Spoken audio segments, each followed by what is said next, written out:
Dans le cadre de la conférence de presse journalière donnée à la primature relative aux différentes actions du gouvernement après le passage de l'ouragan Mathieu sur le pays, le ministre de la Planification et de la Coopération externe, accompagné de ses collègues de l'Intérieur et des collectivités territoriales et des Affaires étrangères et des cultes, a fait le point sur la gestion et la coordination de l'aide humanitaire.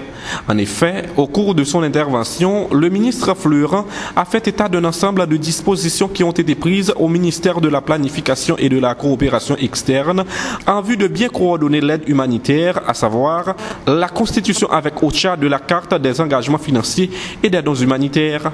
À travers la direction de coordination des activités des ONG, il a convoqué une importante réunion dans les locaux du ministère le 7 octobre dernier avec des responsables d'ONG nationales et internationales en vue de réguler la distribution des besoins essentiels. Eh bien, nous t'ai convoqué dans le local ministère de Planification jeudi 7 octobre 2016, tout responsable ONG national et international. Parce que le président pays, premier ministre, a décidé, par comparaison à ce qui est passé après le tremblement de terre 2010, côté l'État est à genoux, pour nous-mêmes, nous prenons leadership de l'urgence, leadership de la coordination de l'aide, leadership de la coopération humanitaire, pour nous capables de montrer que un État qui existait et qui a travaillé pour la population haïtienne. Dans ce sens, nous chita et nous parler avec plusieurs centaines de responsables d'ONG.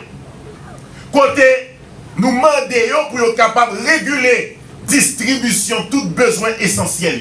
Dans cette même perspective, le titulaire du MPCE a adressé un mémorandum au ministère de l'économie et des finances relatif à la mise en place d'un guichet d'urgence au niveau des douanes de Port-au-Prince et de Malpasse.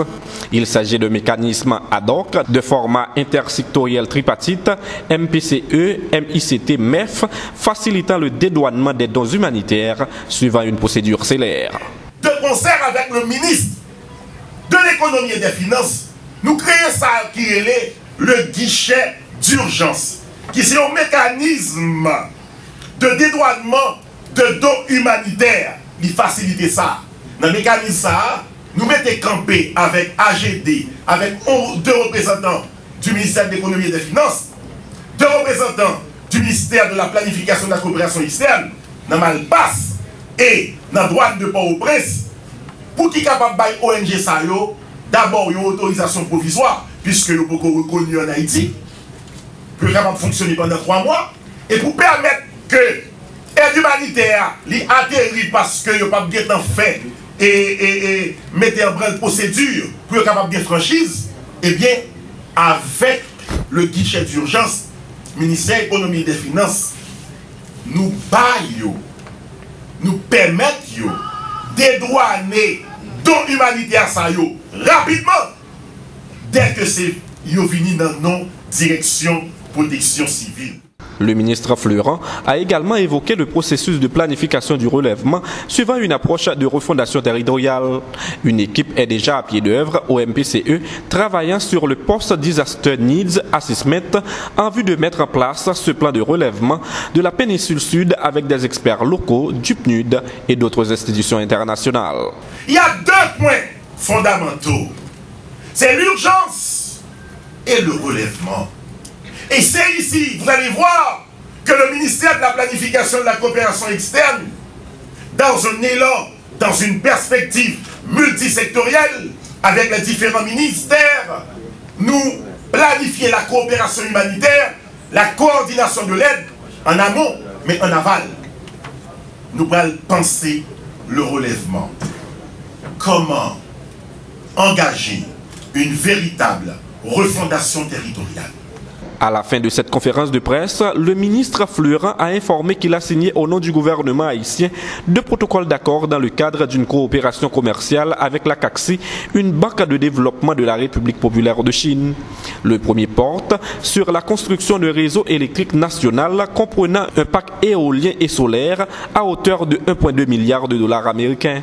Le second consiste au renforcement de l'agriculture pour un montant de 800 millions de dollars américains. Nous signons 2 MOU Memorandum of Understanding, en d'autres termes, 2 protocoles d'accord. Premier protocole d'accord là, c'est autour de la construction d'un réseau électrique national à la hauteur de 2,2 milliards de dollars américains. Nous avons signé pour la République et pour les générations futures le 10 septembre avec ici la signature et le sceau de la Banque d'investissement CACSI, la signature du ministre de la Coopération externe, un MOU sur la construction d'un réseau électrique pour tout pays avec nos bacs éoliens et solaires, et comme qui prévoit, c'est 1,2 milliard de dollars américains.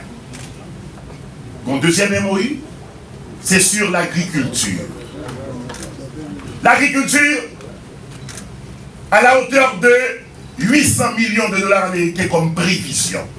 La Banque d'investissement de Chine a poté 85% de cet argent et l'État haïtien a baillé une contrepartie de 15%.